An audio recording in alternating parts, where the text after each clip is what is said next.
우리 옆에 분하고 이렇게 선포할까요? 하나님은 구원이십니다. 다른 분하고 자 시작. 하나님은 구원이십니다. 여러분 우리 하나님은 구원이십니다. 믿으십니까? 이 구원의 은혜를 모두가 누릴 수 있게 되길 간절히 축원합니다. 여러분 2015년 6월 26일은 미국 역사상 정말 기억에 남을 한 날 중에 하루입니다. 그죠? 연방 대법원에 의해서 동성 결혼이 합법화가 됐습니다.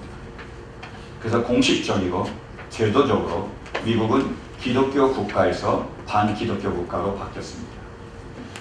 기독교를 수호하는 국가에서 기독교를 탄압하는 국가로 바뀌었습니다. 이제 엄청난 기독교의 박해가 우리를 기다리고 있습니다. 그래서 처음에 시작되는 것이 아마 교회에 대한 그 면세 혜택을 제한하는 것이지, 동성 결혼을 주장하는 그런 교회가 있다면 혜택을 주지 않을 것입니다. 그걸로 끝나는 것이 아니라 이제 여기저기에서 하나님의 말씀만을 진리로 믿고 그 말씀을 따르는 사람을 향한 재판이 일어날 것입니다. 그 중에 많은 사람이 감옥에 가서 구금될 겁니다. 그 중에 많은 사람들이 다른 나라로 추방될 거예요. 저는 동성 결혼이 죄라고 믿습니다. 저는 동성 결혼을 죄라고 전할 것입니다. 여러분 혹시 제가 마음에 안 들면 이제부터 저랑 싸울 필요가 없습니다. 전화 한 통 하면 끝내요.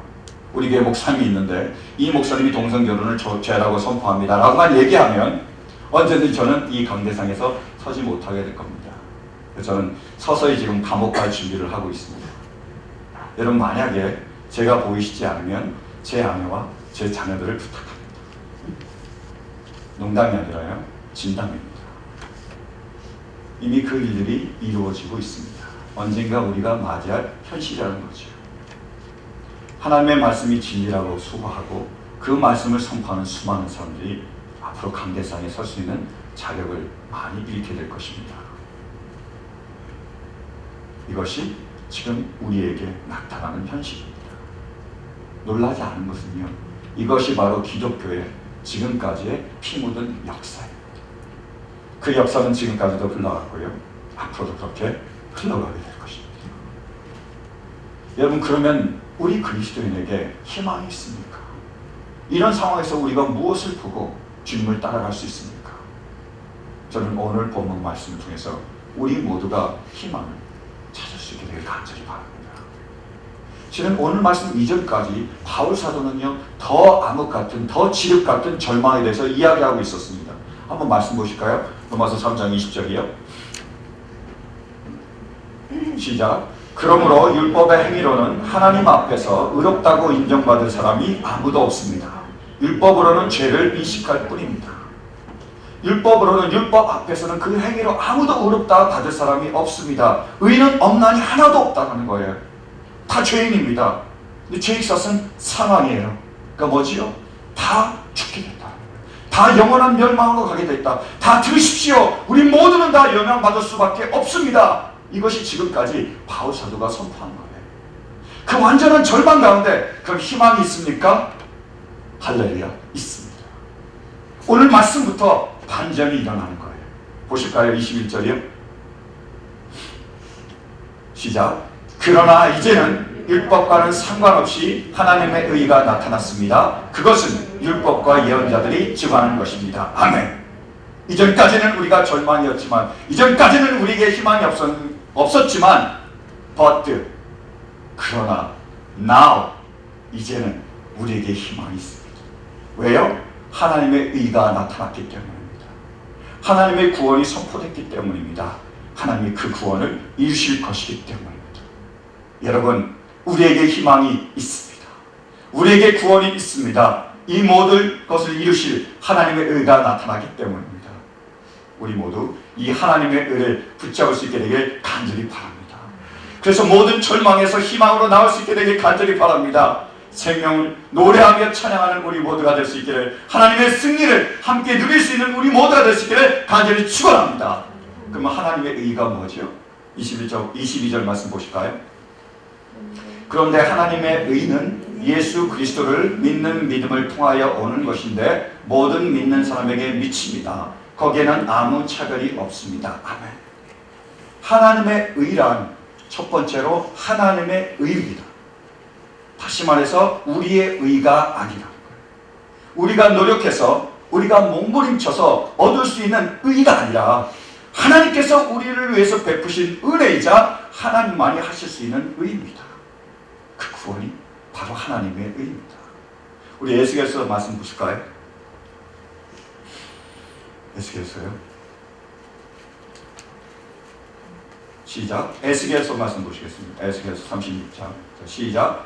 내가 너희를 이방 민족들 가운데서 데리고 나오며 그 여러 나라에서 너희를 모아다가 너희의 나라로 데리고 들어가겠다. 그리고 내가 너희에게 맑은 물을 뿌려서 너희를 정결하게 하며 너희의 온갖 더러움과 너희가 우상들을 섬긴 모든 더러움을 깨끗하게 씻어주며 너희에게 새로운 마음을 주고 너희 속에 새로운 영을 넣어주며 너희 몸에서 돌같이 굳은 마음을 없애고 살갗처럼 부드러운 마음을 주며 너희 속에 내 영을 두어 너희가 나의 모든 율례대로 행동하게 하겠다. 그러면 너희가 내 모든 규례를 지키고 실천할 것이다. 그때는 내가 너희 조상에게 준 땅에서 너희가 살아서 너희는 내 백성이 되고 나는 너희의 하나님이 될 것이다. 계속이요. 내가 너희를 그 모든 더러운 곳에서 구원하여 낸 다음에는 곡식의 소출을 풍성하게 하여 다시는 너희에게 흉년이 들지 않게 하며 나무에 과일이 많이 맺히고 밭에서 소출이 많이 나게 하며 너희가 다시는 굶주림 때문에 다른 여러 나라의 조롱을 받지 않게 하겠다. 그때 너희가 너의 악한 생활과 좋지 못했던 행실들을 기억하고 너의 온갖 악과 역겨운 일들 때문에 너희 자신을 미워하게 될 것이다. 내가 이렇게 하는 것은 너희 때문이 아니라는 것을 너희가 알아야 된다. 하나님의 말이다. 이스라엘 족수가 너의 행실을 부끄러워하고 수치스러운 줄 알아라. 나 주 하나님이 말한다. 내가 너희에게서 그 모든 죄를 깨끗이 씻어주는 날에는 너희의 성읍에도 사람이 살게 하며 폐허 위에도 집을 짓게 하겠다. 이전에는 지나가는 사람들이 황폐한 땅을 보며 지나다녔으나 이제는 그곳이 묵어있지 않고 오히려 잘 경작된 밭이 될 것이다. 그래서 사람들이 말하기를 황폐하던 바로 그 땅이 이제는 에덴 동산처럼 되었고 무너져서 폐허와 황무지가 되었던 성읍마다 성벽이 쌓여 올라가서 사람 사는 땅이 되었다고 할 것이다. 그때야 비로소 너희의 사면에 남아있는 여러 나라들이 바로 나 주가 무너진 것을 다시 세우며 황폐한 땅에 다시 나무를 심는 줄을 깨달아 할 것이다. 나 주가 말하였으니 내가 이룰 것이다. 아멘. 하나님께서 바빌로니아의 포로가 된 이스라엘을 향하여 에스겔 선지자를 통하여 외친 구원의 선포입니다.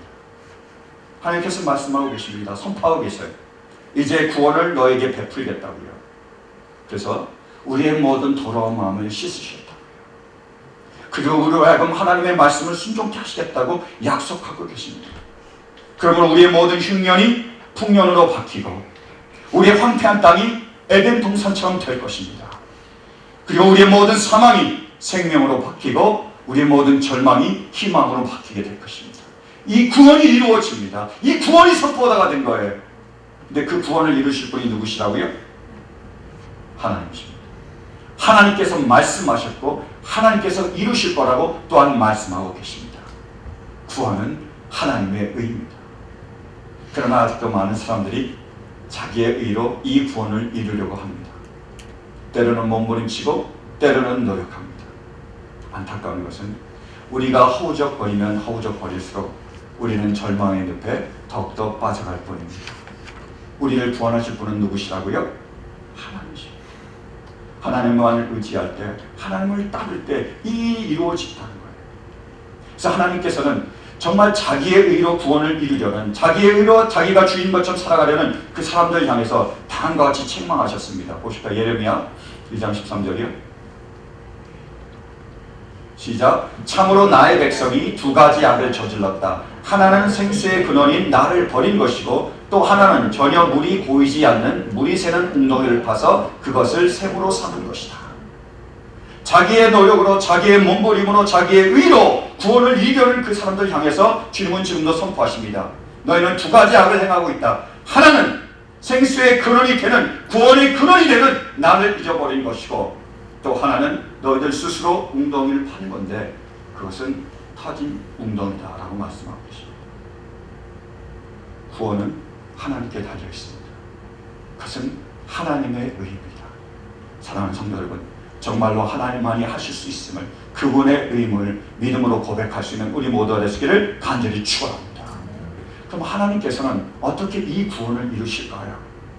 구원의 방법은 무엇입니까? 바로 예수 그리스도십니다. 하나님께서는 예수 그리스도를 통하여 우리에게 구원을 이루어 주십니다. 구약시대에 보면 희생제사가 있었습니다. 사람들이 죄를 범했습니다. 죄의 싹은 뭐죠? 사망이에요.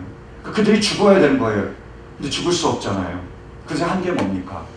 그들의 모든 죄를 희생제물에다가 전가했습니다. 덮어 씌운 거예요. 그래서 희생제물을 자신들 대신해서 죽였습니다. 그래서 하나님께서 그것을 받으시고 그들의 죄를 대신 사해 주셨습니다. 속죄가 일어나는 거예요. 대속이 일어나는 겁니다. 똑같은 일이요, 우리에게 이루어졌습니다. 예수님께서 우리를 위하여 이 땅에 오셨습니다. 예수님은 세상 죄를 지고 가는 하나님의 어린 양이십니다.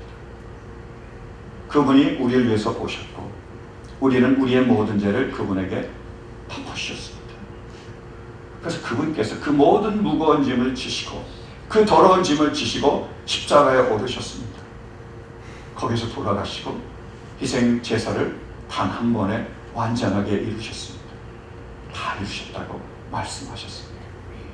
그래서 우리의 모든 죄는 다 사라지고 우리가 예수 그리스도의 보혈의 피로 인하여 대속 구속함을 얻었습니다.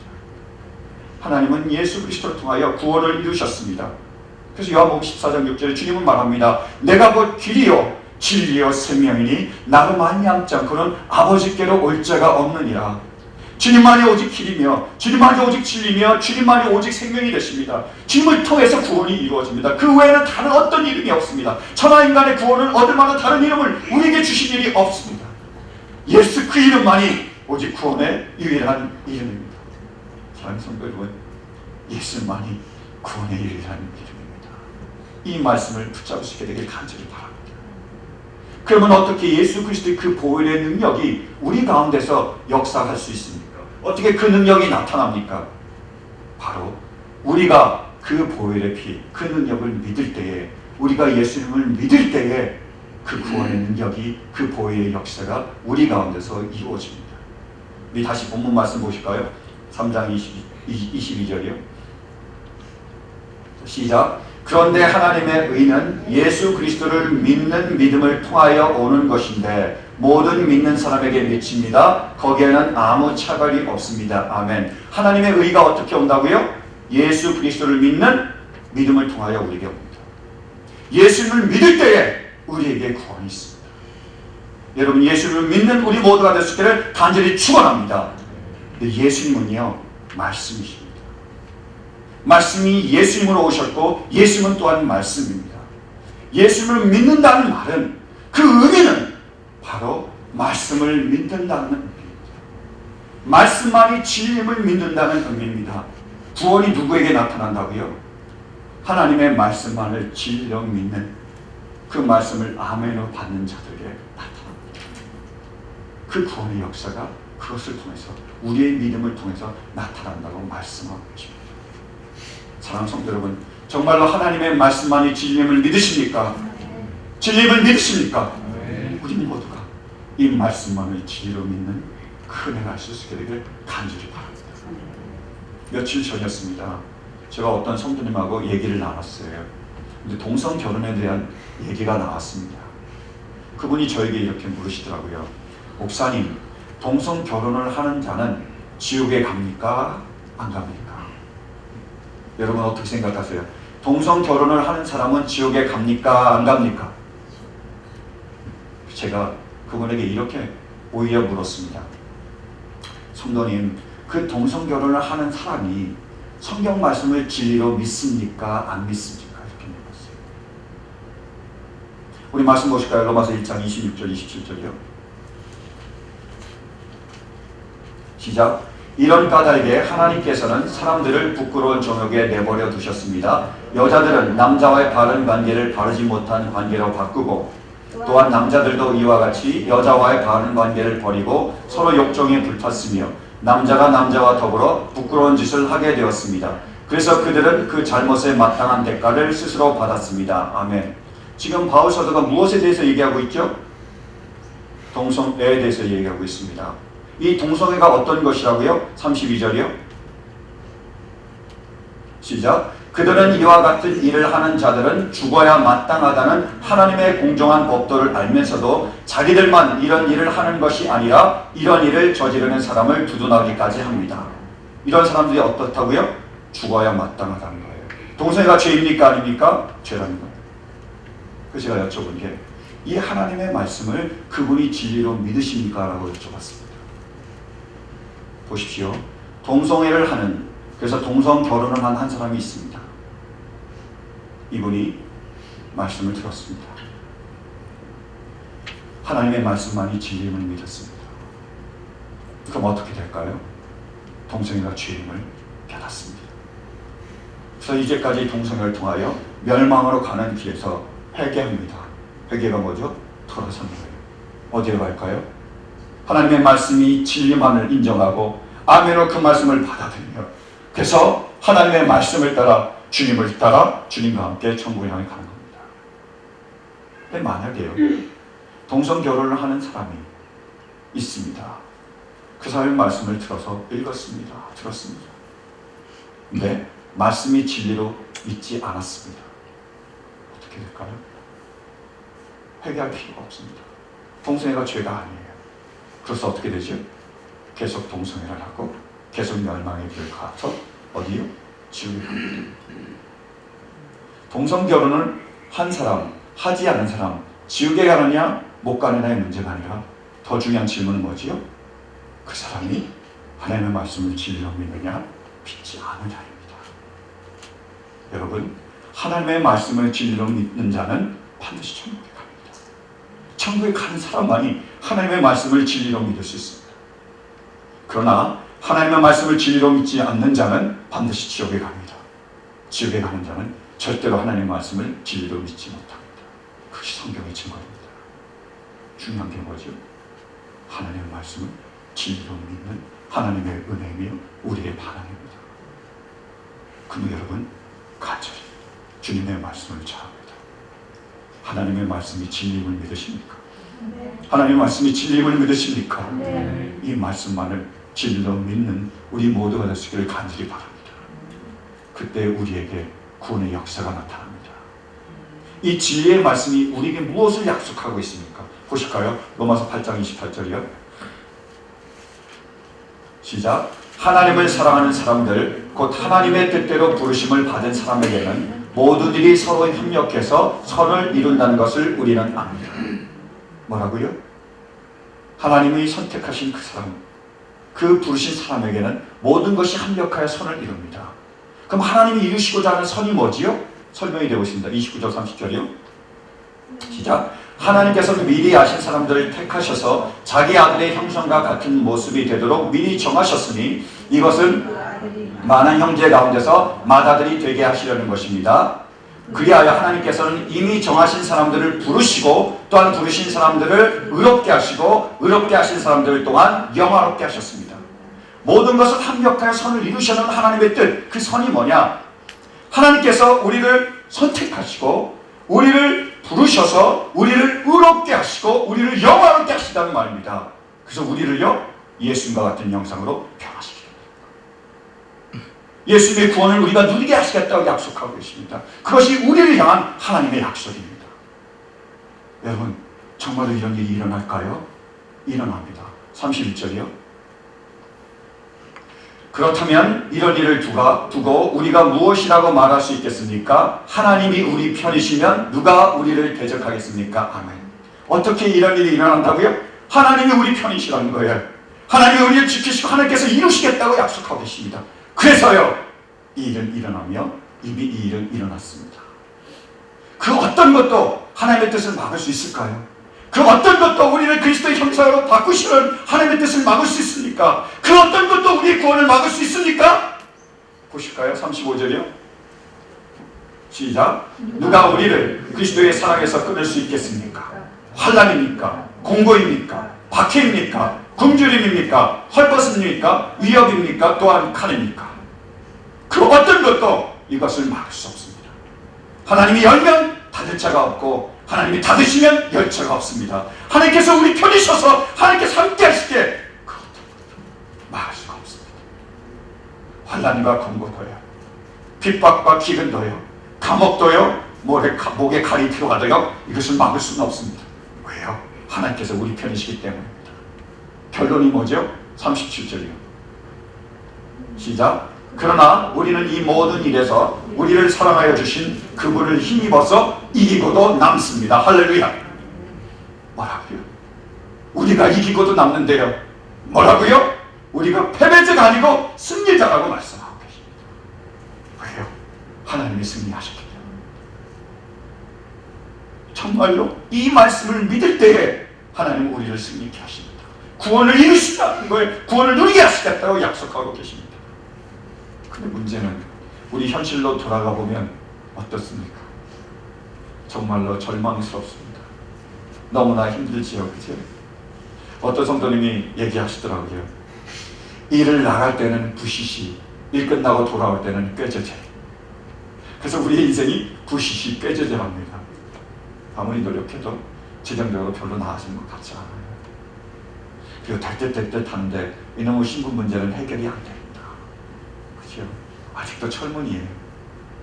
그리고 다른 사람과의 관계나 이 속속이는 자녀들 골치가 아픕니다. 두통이에요. 아니 왜 주님은 저렇게 말씀하셨는데 왜 우리에게는 이런 일이 일어나지 않습니까? 왜 우리는 아직도 이러한 절망 가운데 살아가야 됩니까? 어떻게 우리는 이 절망에서 나올 수 있습니까? 우리가 노력하면 될까요? 아닙니다. 절망에서 나올 수 있는 방법은 믿음입니다. 예수 그리스도를 믿는 이 믿음, 말씀만을 진리로 믿는 이 믿음이에요. 여러분 믿음이 무엇이지요? 히브리서 11장 1절은 말합니다. 믿음은 바라는 것들의 실상이요 보지 못하는 것들의 증거다. 이 말씀에요 놀라운 믿음의 전제 조건이 나옵니다. 믿음은 어느 곳에서 싹이 트고 꽃이 피고 열매를 맺는지 아십니까? 바라는 것이 이루어지지 않은 그 자리에서, 아무것도 보이지 않는 그 자리에서 믿음은 자라는 거예요. 믿음은요 아무것도 이루어지지 않은 그 황폐한 땅에서 보이지 않게 숨겨져 있는 씨앗입니다. 겨자씨예요. 이게 바로 믿음이에요. 그 말씀을 붙잡고 진리로 붙잡고 이 믿음을 붙잡을 때 언젠가 이 믿음에서 싹이 나고 꽃이 피고 열매를 맺습니다. 그래서요 우리의 믿음의 조상인 아브라함을 성경은 이렇게 얘기하고 있습니다. 그가 바랄 수 없는 것을 바랬다. 그가 갈 바를 알지 못하고 갔다라는 거예요. 바랄 수 없는 것, 이미 이루어지지 않는 것, 그것을 바랬고요. 보이지 않는 그것, 목적지도 방향도 모르는 그것을 향해 나아갑니다. 그게 바로 믿음이에요. 죄송합니다. 그래서 저는 이렇게 선포합니다. 믿음이란 현실에 굴복하지 않는 그리스도인의 저항입니다. 현실은 아무것도 보이지 않지만, 현실은 아무것도 이루어지지 않지만 거기에 저항하는 그리스도인의 저항, 이것이 바로 믿음입니다. 현실은요 아직도 우리를 정죄합니다. 그렇죠? 현실이 우리에게 이렇게 얘기해요. 너는 할 수 없어, 할 수 없어. 우리는 저항합니다. 아니야, 나는 할 수 있어. 현실은 얘기합니다. 못했잖아, 못했잖아, 이제도 못했고 저번에도 못했고 계속 못했잖아 라고 정죄합니다. 우리는 저항합니다. 그래도 우리는 할 수 있어. 현실은 얘기합니다. 너는 패배자다. 우리는 저항합니다. 우리는 승리자다. 현실은 얘기합니다. 현실을 봐라. 우리는 얘기합니다. 말씀을 봐라. 현실은 우리를 무너뜨리고 우리를 좌절시키고 절망과 실망과 그 모든 환난 가운데로 우리를 이끌어갔지만, 우리를 향하여 너는 패배자다, 네 꼴을 봐라 라고 얘기하지만 우리는 말씀을 믿으며 말씀을 바라봅니다. 말씀이 우리에게 뭐라고 선포하셨죠? 승리자라고 선포하셨습니다. 넉넉히 이기고 남는다고 선포하셨습니다. 저는 이 말씀을 믿습니다. 그 누가 나에게 패배자라고 얘기하나요? 저는 말씀을 믿으며 제 안에 계신 하나님을 믿습니다. 저는 승리합니다. 뿐만이 아니라 저는요, 여러분 가운데 계신 그 하나님을 믿습니다. 어떤 분이 얘기하시더라고요. 사람은 사랑의 대상이지 믿음의 대상이 아니다. 저는 그 말이 반은 맞고 반은 틀렸다고 생각합니다. 하나님이 없는 사람은 믿음의 대상이 아니죠. 그러나 그 사람 가운데 하나님이 계시다면 어떻게 됩니까? 여러분 하나님을 믿으십니까? 우리 안에 계신 그 하나님께서 우리를 선택하셨고 부르셨음을 믿으십니까? 우리를 의롭게 하시고 영화롭게 하실 것을 믿으십니까? 하나님의 말씀을 믿습니까? 저는 그것을 믿습니다. 저는요, 여러분 가운데 하나님의 계심을 믿습니다. 그래서 여러분을 부르셨고 이 자리에 여러분이 계심을 믿습니다. 저는요, 여러분 안에 계신 그 하나님을 믿습니다. 그래서 승리케 하실 그 하나님을 믿습니다. 지금은 힘드셔도, 지금은 어려워도, 지금은 한숨이 나고, 지금은 좌절이 되고, 지금은 쓰러지고, 지금 넘어져도 저는 하나님을 믿습니다. 그분이 반드시 여러분들을 일으키시고 다시 세우셔서 의롭게 하시고 하나님의 영광 가운데 승리케 하실 그 하나님을 믿습니다. 저는 여러분의 가운데 계신 그 하나님을 믿습니다. 여러분 가운데서 역사하실 그 하나님을 믿습니다. 이 하나님이 온전히 이루실 줄 믿습니다. 사랑하는 성도 여러분, 우리 가운데 계신 이 하나님을 믿을 수 있게 되길 간절히 바랍니다. 그분이 우리에게 하신 이 말씀을 믿을 수 있게 되길 간절히 바랍니다. 그래서 현실의 어떤 굴복하려는 그 유혹 가운데서도 싸워 이기시며 저항하시고 승리하시는 우리 모두가 되시기를 간절히 축원합니다. 존 버니에 쓴 철로 역정에 보면 크리스찬과 소망이라는 사람이 여행을 합니다. 천국을 향해서 나아가는 거예요. 근데 가다가 길을 잘못 들어서 의심이라는 성에 가게 됩니다. 그 성에서요, 절망이라는 거인이라는 영주를 만나게 돼요. 근데 그 절망이라는 거인이, 그 영주가 그 사람들 붙잡습니다. 감옥에 가둬요. 근데 절망 거인의 아내는요, 자포자기입니다. 절망과 자포자기가 함께 살아요. 그래서 그들이 감옥에 갇혀서 어떤 대화가 나눴는지 그 책에 기록이 되어 있습니다. 제가 한번 소개해 드리겠습니다. 절망 거인, 너희가 여기서 빠져나갈 길은 없으니 그 고통을 끝낼 수 있는 유일한 방법은 칼이나 밧줄이나 독약을 사용해 스스로 목숨을 끊는 것뿐이다. 너희는 살아있는 게 얼마나 고통스러운지 알면서도 왜 굳이 목숨을 부지하려고 하느냐. 이 말을 듣고 크리스천이 이렇게 얘기합니다. 소망에게, 형제여, 우리가 어떻게 해야 할까요? 우리가 지금 살고 있는 삶은 비참하기 짝이 없습니다. 나로서는 이렇게 계속 살아야 좋을지 아니면 스스로 목숨을 끊어야 좋을지 알 수가 없군요. 이러므로 내 마음이 뼈를 깎는 고통을 겪느니 차라리 숨이 막히는 것과 죽는 것을 택하리이다. 이 지하 감옥보다는 무덤이 내게 더 편하겠어요. 우리가 거인의 말대로 따르도록 할까요? 그때 소망이 얘기합니다. 다른 사람을 죽이는 자는 그의 몸만 죽이는 셈이 되지만 자기 자신을 죽이는 자는 자기의 몸과 영혼을 동시에 죽이는 셈이 됩니다. 그리고 내 형제여, 당신은 무덤이 편할 거라고 말했지만 살인자가 가는 곳은 필경지옥이라는 사실을 잊으셨습니까? 형제여, 조금만 더 참고 기다려봅시다. 우리가 즐겁게 풀려난 날이 올지도 모르니까요. 이 말에 이 크리스찬이 감동을 받습니다. 그래서 둘이 함께 밤새도록 기도해요. 토요일날 밤에 밤새도록 기도합니다. 새벽이 이르도록요. 그 기도하다가 이 크리스찬이 자기 가슴에 열쇠 하나가 있는 걸 발견했습니다. 그걸 기억이 난 거예요. 그 열쇠는요, 약속이라는 열쇠입니다. 근데 이 열쇠만 가지면요, 의심성에 있는 모든 문들을 열 수 있는 그 키예요. 마스터 키입니다. 그걸 그때 생각한 거예요. 그래서 그 가슴에 있던 그 약속이라는 키를 꺼내서 의심에 있는 성문을 열어가지고 도망쳤습니다. 그리고 얼마 후에 기쁨의 산이라는 곳에 도달했습니다. 여러분, 우리의 삶이 지금 절망일지 모릅니다. 그 옆에 자포자기가 있을지 몰라요. 그래서 지금도 우리를 계속 정죄할지 모릅니다. 너는 안 돼. 이제까지 안 됐잖아. 너는 패배자야. 너는 할 수 없어. 너 꼴을 봐라. 네 형편을 봐라. 주변에 있는 사람들을 봐라. 네 삶은 부시시 꿰져자고, 신부는 네가 믿었던 사람들은 너희를 배신하고 이용해 먹고, 어디 네가 잘할 수 있겠느냐. 너는 패배자라고 얘기합니다. 그러나 이제는 하나님의 의가 나타났습니다. 하나님의 구원이 선포됐습니다. 하나님께서 예수 그리스도를 통하여 구원을 이루셨습니다. 우리에게는 말씀이라는 약속이 있습니다. 하나님 이 말씀을 반드시 지키실 줄로 믿습니다. 그러면 여러분, 현실의 정죄에 무릎 꿇지 않는 우리 모두가 될 수 있기를 간절히 바랍니다. 하나님의 말씀으로 대적할 수 있게 되길 간절히 바랍니다. 이 말씀을 붙듦으로 우리가 선포할 수 있게 되길 바랍니다. 나는 패배자가 아니라 승리자입니다. 왜요? 내 안에 계신 하나님께서 우리를 반드시 하게 하실 것을 우리가 믿기 때문입니다. 사랑하는 성도 여러분, 정말로 이 말씀이 진리임을 믿으십니까? 하나님께서 이 약속을 우리를 통하여 이루어 주실 줄로 믿습니까? 이것을 믿을 때 구원의 역사는 시작이 됩니다. 하나님께서 반드시 우리 가운데서 역사하실 것입니다. 그래서 우리의 모든 더러움에서 우리를 깨끗게 하실 것입니다. 우리가 해금 하나님의 말씀을 진리로 믿고 그 말씀대로 순종케 하실 것입니다.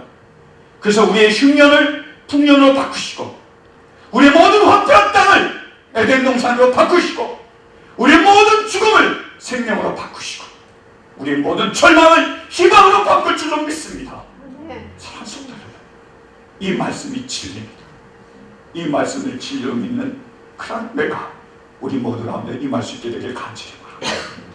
하나님이 약속하신 이 구원의 은혜를 우리 모두가 누릴 수 있게 되길 간절히 바랍니다. 사랑하는 성도 여러분, 하나님의 말씀이 진리심을 믿으십니까? 우리가 승리케 될 줄로 믿으십니까? 하나님께서 승리케 하실 줄로 믿으십니까? 우리 모두 승리자임을 선포하는 이 시간 될 수 있게 되기를 간절히 바랍니다. 이 믿음 가지고 우리 함께 찬양하시겠습니다.